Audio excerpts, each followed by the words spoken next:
ન્યૂઝમાં આપનું સ્વાગત છે। ભારત વિકાસ પરિષદ ઈડર શાખાના સ્થાપના દિવસ નિમિત્તે ગૌ સેવા કરીને 20મા વર્ષના મંગલ પ્રવેશની કરાઈ ઉજવણી।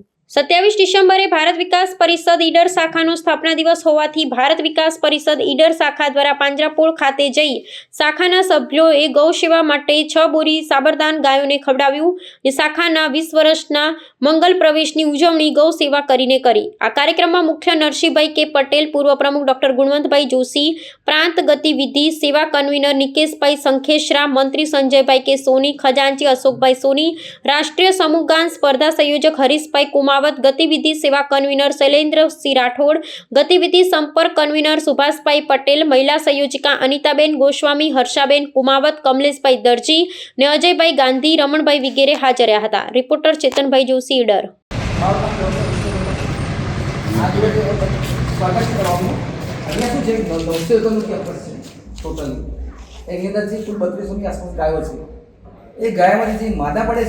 જે ગાય બીમાર પડે એ બધા આપણે અહીં લઈ આવીએ છીએ, એની સારવાર થાય છે। અને લાવવા માટે સુવિધા કેવી છે? તો ટ્રેક્ટર છે, ટ્રેક્ટર પાસે પાટલાની સુવિધા છે, એ પાટલા પર મૂકીને અહીંયા લાવવાનું, લગાવ્યા પછી એની સારવાર જે કંઈ થાય એ બધું આપણે અહીં કરીએ છીએ। અને મારી સાથે બીજો સ્ટાફ પણ છે જોડે, એ બધા ભેગા થઈને બધું આ કામ કરીએ છીએ, સેવાનું કામ છે। અને આખી સંસ્થા આખી દાનપુરમાં છે, દાનપુરમાં મારું વતન મહાદેવપુર તાલુકાનું સાહેબ ગવર્મેન્ટમાંથી રાજ્ય સરકારમાંથી નિવૃત્ત થયા પછી અહીંયા સારવાર આપે છે અને કોઈ પણ જાતનું ટ્રીટમેન્ટ અપ ટુ ડેટ અહીંયા થાય છે। હું ઘણીવાર સાહેબ જોડે આવું છું, જોઉં છું। અને એવું વખત વડાલી છે, હિંમતનગર ક્ષેત્રમાંથી નગરપાલિકાના જાનવર પકડાય છે, એ પણ અહીંયા લોકો મૂકી છે। અને રોડ પરથી ધોવાયેલા જાનવરો એ પણ અહીંયા આવે છે, એનું આપણે સારવાર। એક હોર્ન કેન્સર માટે સાહેબ બે થોડી માર્ગદર્શન આપો કે કેવી રીતે જાનવરનું શીંગડું ગમી જાય છે અને કેવી રીતે ઓપરેશન થાય ને એને આપણે હોર્ન કેન્સર સ્ટેજ હોય છે, પ્રાથમિક સ્ટેજ, મિડલ સ્ટેજ અને લાસ્ટ સ્ટેજ।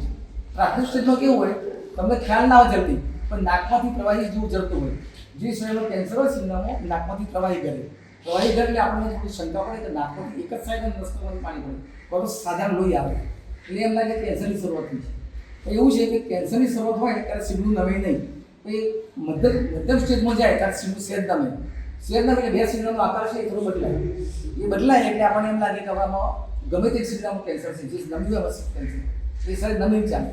બળદગાડા જોડે હોય તમે બળદગાડામાં તો પણ એ સાઈડ સિંગડું નમીને ચાલે એટલે આપણને બાસ થાય કે કેન્સર થઈ ગયું છે, ત્યારે ડૉક્ટરને બોલે આપણે કરવું પડે। લાસ્ટ સ્ટેજમાં જ્યારે સિંગડું ખરી પડે પછી ઓપરેશન કરવાનો કોઈ મતલબ નથી, બરાબર? એ કેન્સરનું ઓપરેશન એ રીતે કરવું પડે। અને પૂંછડાનું પણ કેન્સર છે, પૂંછડાનું જે થાય ને તમે અમુક ટાઈમે પૂંછડું વાગ્યું હોય અને આપણે એનું ડ્રેસિંગ ના કરીએ, પૂંછડા પણ થઈ જાય છે કેન્સર, બરાબર? ને આ બધા તમામ પ્રકારની બીમારીઓ આપણે કરીએ છીએ। ભારત વિકાસ પરિષદની સ્થાપના 17/12/2005ના રોજ રામદરબાર ખાતે ગંભીરપુરા ખાતે 25 મેમ્બરથી સ્ટાર્ટ કરવામાં આવી હતી।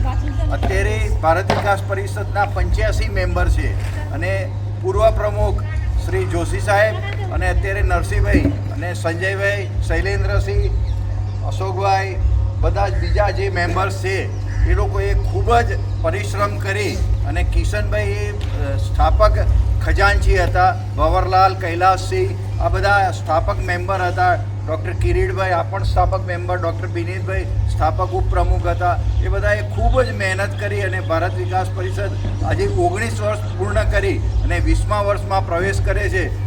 ભારત વિકાસ પરિષદને ખૂબ ખૂબ શુભકામનાઓ અને આવી રીતે આખી ટીમ નવા યુવાનો જોડાય અને ખૂબ ભારત વિકાસ પરિષદનો વિકાસ થાય એવી શુભકામના સાથે ભારત માતા કી જય।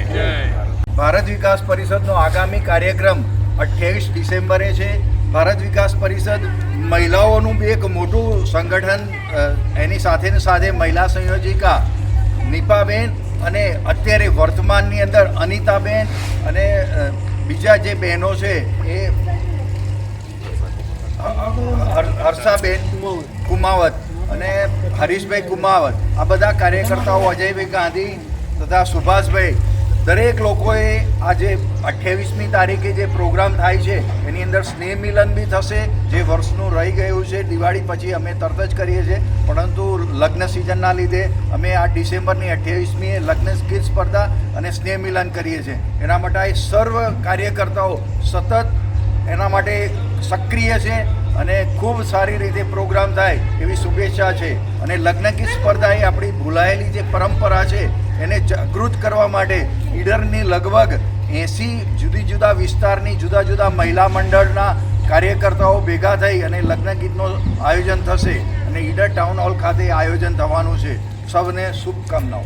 આવા ન્યૂઝ જોવા માટે સાબર આવાઝ યુટ્યુબ ચેનલને સબસ્ક્રાઇબ કરો અને લાઇક કરો, જેથી હવે પછીના દરેક સમાચાર સબસ્ક્રાઇબ કરેલા હશે તેઓને નવા સમાચારની માહિતી મળી જશે.